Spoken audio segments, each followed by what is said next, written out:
Welcome in here on episode 3 here on the Elks Podcast, Salt Lake City. Hashtag the herd. I'm going to be starting us off here pretty soundly, going in with obviously a record known for most people at 2-1, which is a little bit frustrating considering how this last week is our first loss and everything. So this will be, I said it on, was it the Air 'em Out podcast? This will be the last week or last episode I have this because I'm going to end up shaving and everything because not just because, but just because, just as a joke or a little, maybe a little uh, ongoing thing I do for while we're in season and everything. But to get us started off, really, I'm going to talk mainly here first on last week recap. So going in here on last week recap, of course, we had the loss here against the Houston Gunners, which, as you can see, close game in terms of scoreline. I would say pretty close game when it comes to offensively performed. I feel like our defense definitely did filled out goal wise what we were hoping to accomplish when getting the turnovers enforced. But obviously, 45 giving up 45 points is quite a bit. Kind of a little, uh, not a little, kind of unexpected, or just it's just something that kind of blew me out of the way. I knew that obviously the Gunners have a high power offense, so I knew it would probably be more of an offensive game. I guess I didn't expect it to get up to this type of scoring or this type of high scoring performance. So I was glad that Latavian Worrell was able to really show what he's capable of doing and score this many points and help us really, stick strong on the offensive end and compete complete drives when it comes to key situations, whether it's when we force a turnover and we're already automatically in good field position, we can go down and finish and get 7 points, or as such of just really putting our team in the position of tying or keeping the lead in that sense. So I was happy about that. I was decently okay. The pressure on Jabri Jackson wasn't the best. I feel like we slightly improved considering how we did last week or the week before against the Tigers. So I was kind of a little bit uh, more upbeat about the performance and so on like that. But besides anything else, when it comes to the performance of our defense, I was pretty upset. Happy about turnovers, happy about sacks and semi pressure, but when it came down to allowing the run game to do what it did, it was quite frustrating.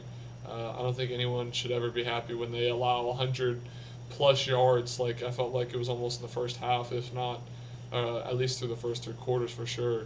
So it was quite frustrating to see that, and then giving up quite a bit of big plays really hurt us. I think more than we're willing to admit, especially when it comes to first off the play of our DBs, considering we were able to force turnovers, but yet we of course didn't really do the back end of forcing deflections or competing in that way. So that was a bit frustrating in that aspect.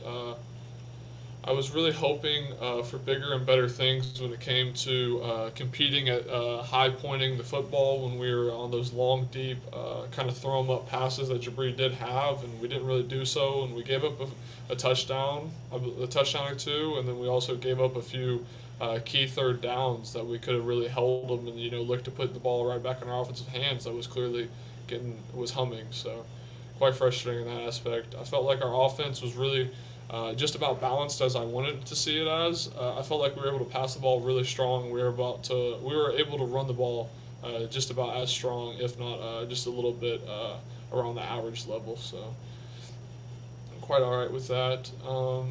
The main pull away from this was uh, losing to sorry losing to my first new head coach after winning my first game against new head coach. I was really hoping to just keep us in the right progression, step forwards of 3-0. I can't say I'm entirely too upset with the loss. It's a little frustrating. It's gonna be one that sticks with me. It's gonna be one that like has me sick to my stomach when I look back on it, knowing that we really did have this game and that three major questionable play calls on our part really forced us in the position we were at, which I'll get into. But really, it just kind of it stings more than anything. So glad that we were able to come out in Houston and perform the way and compete and make it as competitive as we did. Just sad we weren't able to get in the win column. So Just after that, for this last week, for following into last week recap and everything, but mainly just talking and I guess about the three questionable play calls I'll speak on now before I lose any thought on that. Main one going in, the fourth and short. We were up by 7. It was looking like we had the momentum heavily when it came to our offensive progression. I I mean, I can't be too terribly upset, I won't lie, because my philosophy is, especially right now, I'm going to take my guys over your guys, and I'm going to put my best 11 out there versus your best 11. And I felt confident enough when we made the play call that we were going to get it. Even though we didn't, I still feel confident about it. Like if we were in that same situation again, I wouldn't be upset about making that play call. We clearly weren't able to perform it. Maybe I need to do some reassessing to make sure that the next time we do make that play call, that we are able to accomplish and pick up that key fourth down. But it does hurt knowing that we lost by 7. But the thing that we got to realize is the very next play after that fourth down that we turned the ball over was 7 points for them. And with that happening, we had 14 points in total of a swing, which 14 points in a football game can be make or break really heavily, and it can really hurt you down the road, let alone in a game, let alone the entire season. And it's almost guaranteeing yourself you're trying to lose that quarter when it comes to point differential and stuff. So doing that really, really sucked. I was glad that we were able to semi compete though throughout the rest of the game. As you were able to tell, it didn't really like take us a toll on us. I saw when our defense was giving up big plays that our offense wasn't like getting down on itself. It wasn't getting frustrated. It wasn't like just giving up pretty much or like allowing the momentum to really hurt us. I mean, it even showed to the last drive. Like I genuinely believed once we hit over the middle, was it Mason Dunn and I think Kincaid a couple times or even Darius Martin. I was like, all right, we're moving. Like, you just gotta go fast. Gotta go. Just gotta go. We got down there.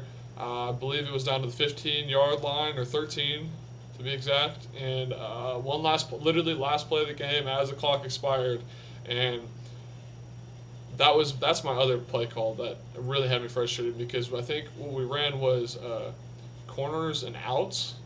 So we had 4. It was 4 out, I believe, if I'm not mistaken, because we had the halfback in the backfield, Darius Martin, and then we had 4 out, which we had our tight end and 3 receivers.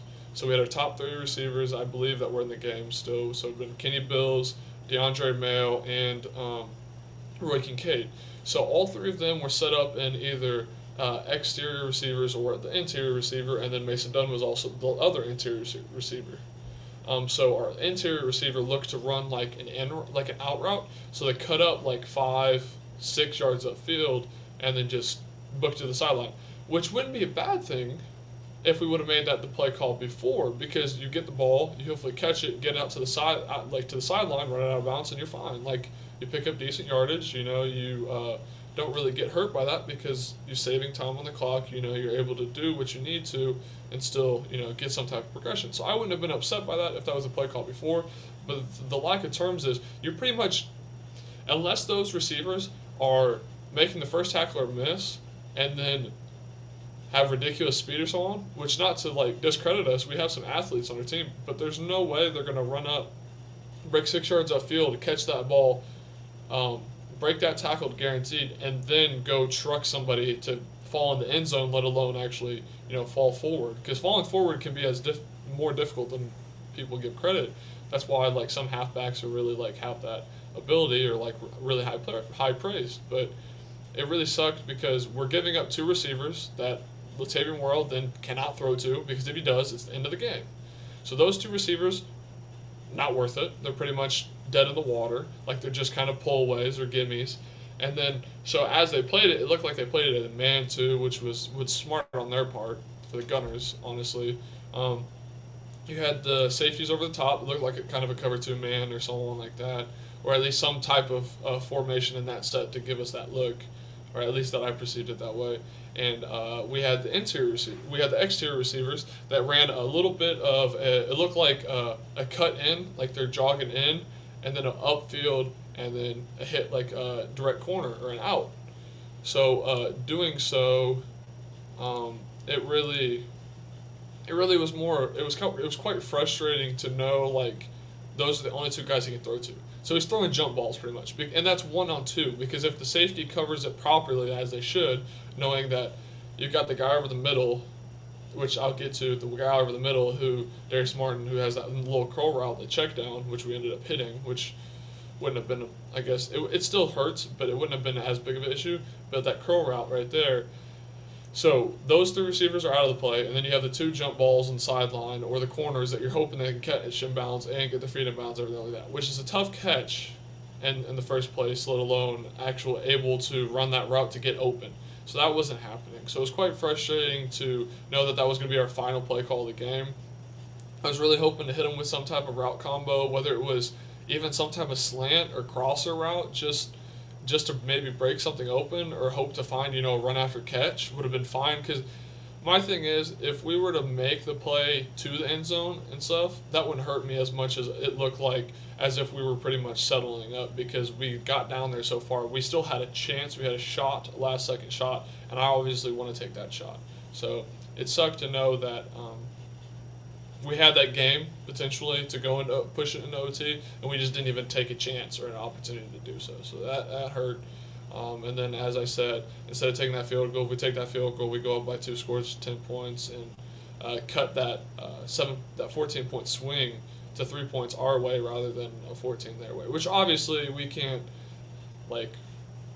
have taken into an account that they were going to score 7 points after we went for it and didn't get it. You don't, as a defensive-minded or even a head coach in general, you don't expect some team after you turn the ball over to immediately score the next play, whether it's turnover on downs, pick, or so on like that. You just don't expect it to be literally the next play, especially from that long of distance. So that sucked.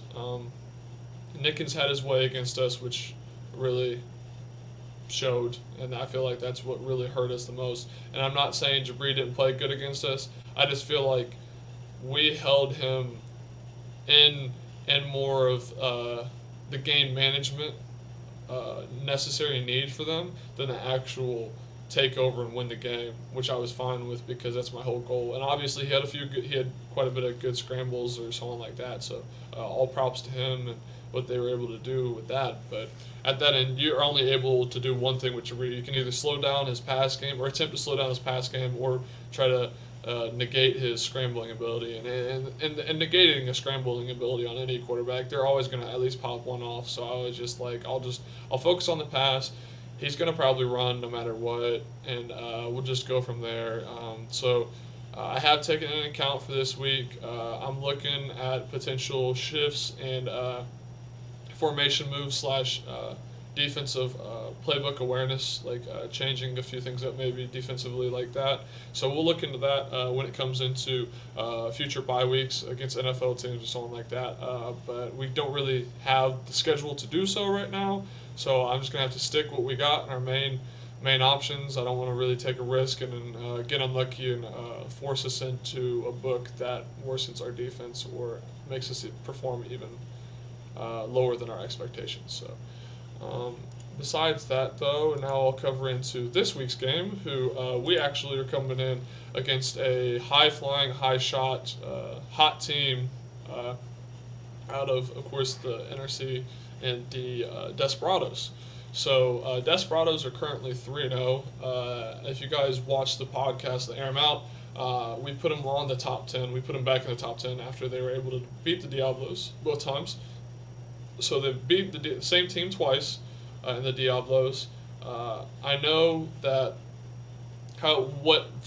being with Forbes on the show, let alone talking to him off air and stuff. I know kind of his struggles with McGafton, and that's why he feels like it was more hindrance. And I've watched a bunch of the tape and seen how the Desperados have really been able to get after him and really made havoc on him. So my key expectations to bring in is more or less to make sure that we don't have any issues when it comes to protecting Worrell. I have really high standards for when it comes to protecting our quarterback because injuries can be a big hindrance on anyone's season, no matter what position, let alone especially your most important position, quarterback, in your offense, especially a guy you bring in. So we're definitely going to be looking to make sure that we solidify our offensive line to allow as minimal or little damage as possible for the defensive line to be able to do. So I feel like if we do that, we put our offense in a good position consistently for our defense to not really have them pinned down within their own 5 and 10 yard line or something like that. I feel like we should. I'll be really happy with that to really give them opportunities to show what they can do, like they did this past week, and really put up some good amount of points on the board. Um, I did check the spread. Desperados have a 3.5 point spread. Um, I wasn't surprised that they would have the spread, and I'm not surprised that they have the 3.5 because saying that they win by field goal isn't like the biggest outshout, but I just can't see them beating us as long as we really look to hold down on the dependence of Hall. Or I do know that the one thing I have taken into account of Diablos didn't do all too bad of a job from one of the games. I can't remember which one now, but one of the games that they forced him to like have like nearly 40 carries, and it was like barely maybe 3 yards per carry, but like he had a bunch of yards, but he carried the ball so much it was ridiculous. And it's like they pretty much shut him down when you look at it. Like when you actually watch the game and stuff, they considerably slowed him down or really contained him very well. So doing that, you obviously expect to win. I mean, if you expect to shut down the number one offensive option, you're just kind of like, okay, shouldn't be anything else to have to worry about really. But Kyle Baines really stepped up, a guy that our organization actually traded to them in a deal for Eric Fisher in the past before I had moved into the head coaching job. So I'm interested to see a matchup. I will not be putting Eric Fisher in to have like a QB versus QB trade draw game or so on, obviously, but it should be interesting. I'm interested to see how he'll be able to perform against the team. It's kind of a redemption on like you traded me, so I'll see. My goal is to absolutely obliterate you, so my goal obviously is to not allow that to happen and to give him the toughest time. I think if we're able to really keep on Bane as we were with Jabri on forcing those inaccurate passes or those interceptions and stuff, I feel like that'll be huge. I also feel like it'll be quite great or progressionally wise if we're able to contain him a little bit more than we did with Jabri in his scrambling, so maybe less rushes or at least not as big of rushes, because I can remember one specific third down where it was like 3rd and 11 where Jabri was able to extend the play and use his legs to pick up the first down, which hurt me the most because we had I think it was an incompletion and a tackle for loss, and I was like, all right, yeah, this is where we want our defense to be. I mean, we got them in the right spot, 3rd and like long or longer than just long, just slightly longer than 10, and I'm like, okay, so we know they're passing. And I took into account at that moment, I was like, all right, well, Jabri's got the ability to run, so we got to expect that. And I saw both of our corners like on the outside, so I'm like, okay, well, if he runs up the middle, D-line hopefully, can cram together. At least someone can grab him and slow him down, or even just bring him down for a sack or so on, or even just a tackle at the line of scrimmage. So he broke out to the outside and he got away, and the corner was there, but the receiver happened to also be there, who went on the outside shoulder. Of course, Jabri noticed it and then took off out and around him, and the receiver blocked perfectly. It was like almost a well-designed play. So I just hope that we don't get in situations where Kyle Baines is able to do that and such. I made sure to put in all the players' heads that one of the things that we have to look out for, even though he's outside the pocket, he is scrambling. Maybe like Jabri, he is not Jabri Jackson. He likes to take a few more shots down the field when he's outside the pocket. He likes to be a little bit more careless, some could say, with the ball, at least in my personal opinion, where he throws cross body. He hits receivers down the field that happen to be wide open even. So making sure we stick with the receivers, even if it seems like he's like just going to go off and run. We can't jump the gun and just go up immediately and attempt to scramble. So it'll be quite interesting to see how we are able to handle things, and the slight difference in change between mobile quarterback to mobile quarterback, but more or less experience and overall change. So I'm quite excited for this matchup. I have high expectations for us to pull out the win, as always, but this one more than ever because last year we did play the Desperados, As some may remember, Tavion Hall actually got injured, so it played in our favor in that way. Of course, I don't ever wish that upon anybody, so it was kind of a luck of the draw for us when it came to that. He was able to recover, and I was hoping to meet him in the playoffs. I could actually play against him in full health.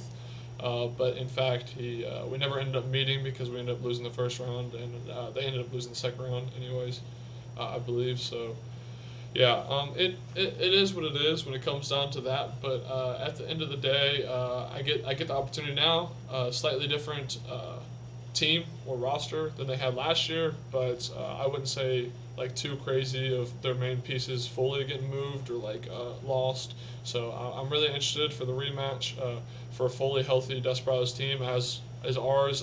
Practice went smooth, clearing. I'll get into that with the player updates and everything, all the different changes, transitions, or anything I might have done.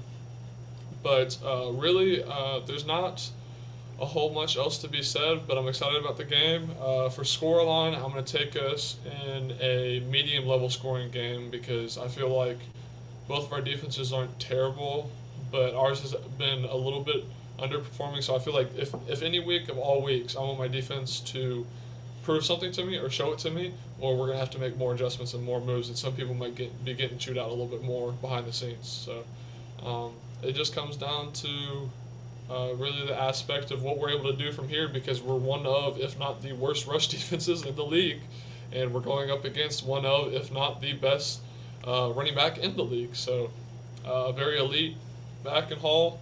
I wish him the best and good luck, but we're going to kill him. No, we're not going to kill him, but we're going to do our absolute best to beat him and rough him up and meet him at the line of scrimmage every time with at least one or two guys. So, I expect to win.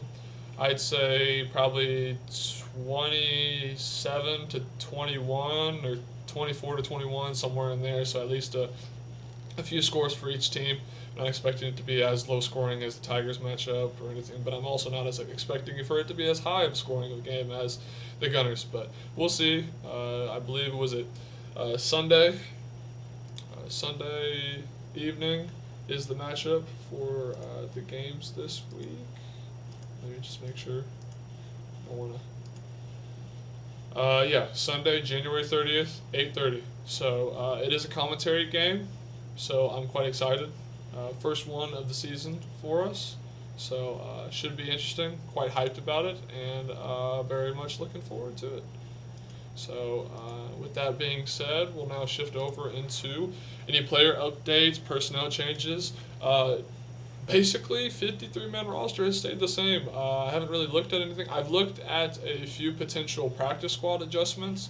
A few guys like Donovan Murray,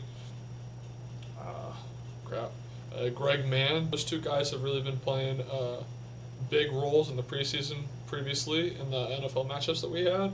And I was looking to maybe get them, maybe not reps, but like more league or football, like professional football experience in that way behind the scenes, or even like just more practice style ways, because they're really just being scout team right now, I guess. So they're not really getting any love or like really any work from me or like any like heavy progression like I could be giving them. So they might be looking to get moved up from time to time, week by week basis. I haven't looked to really move anybody up. We've been really lucky so far when it comes to injuries, knocking on wood, of course. But I've been pretty happy about how things have turned out for practice-wise. Everyone's been putting in the work I feel necessary. I'm really happy about how everyone's been able to perform. I'll be given a rookie updates from time to time, I think. But I mean, there's not much updates. I will say the main big key thing that's going on, we do have a breakout opportunity. I will not be sharing this whenever I actually go up against, what's it called? Actual coaches and stuff, probably. I'll probably feature that in the following episode because I don't want maybe someone to change their game plan literally like a few days before to then make sure I don't get my breakout. But since it is against a CPU team in the Desperados, I figure it won't hurt. Elijah Payne, a guy who we actually recently given the captain badge to, his first week performance was maybe a little quieter than I was expecting. Week 2, he did get First game, our first game against the Tigers was a bit more quiet, but the matchup against Jabri, he did end up having a sack on Jabri. He's been performing well. A guy that I was expecting to maybe have the breakout performance was Blair Fugger for YouTube. I'm just saying for the last name, but he's had a sack in back-to-back games against the Chicago Tigers and now against Jabri Jackson and the Gunners.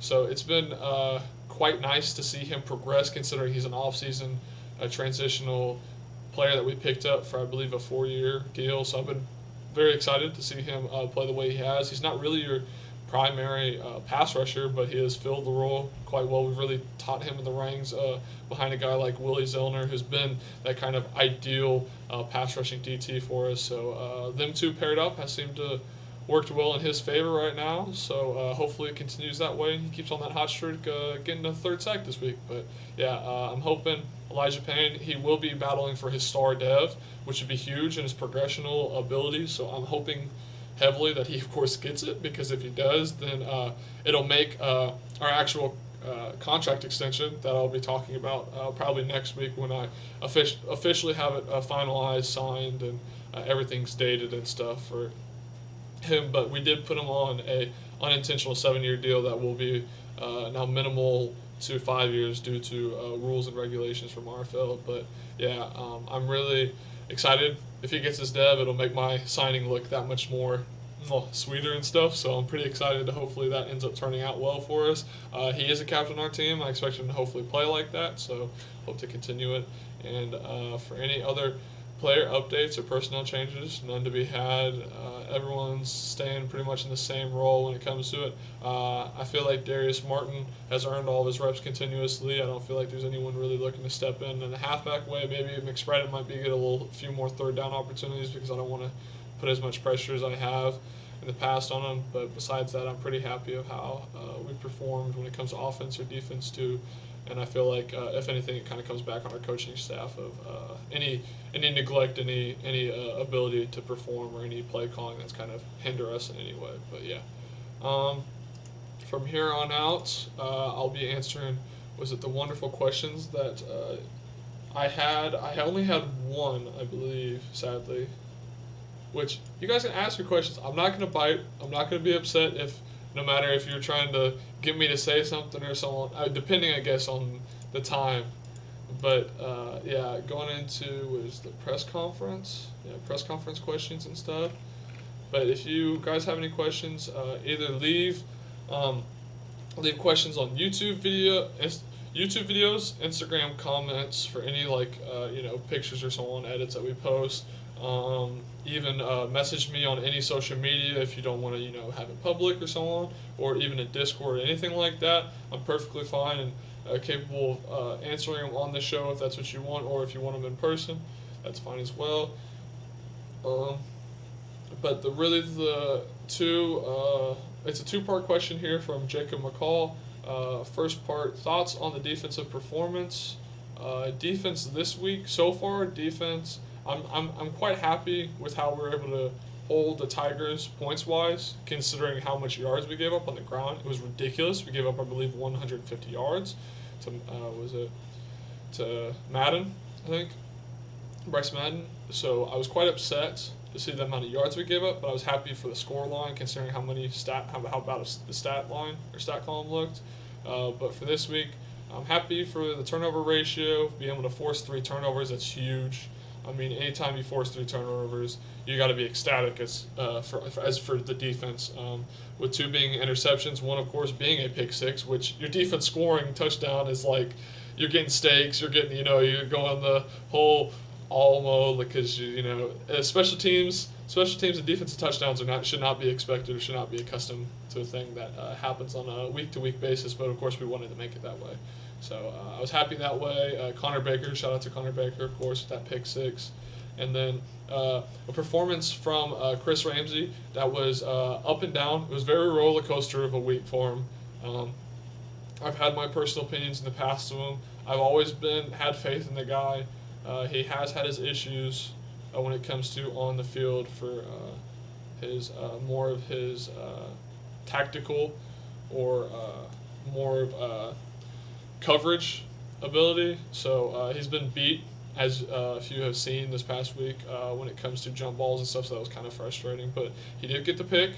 I do expect him to generally get almost. I'm not to like highlight him or so on, but I expect him to maybe even get a pick from week to week, from time to time, because he has that ability to jump the ball. The problem is he doesn't have the ability to jump up with somebody to get the ball.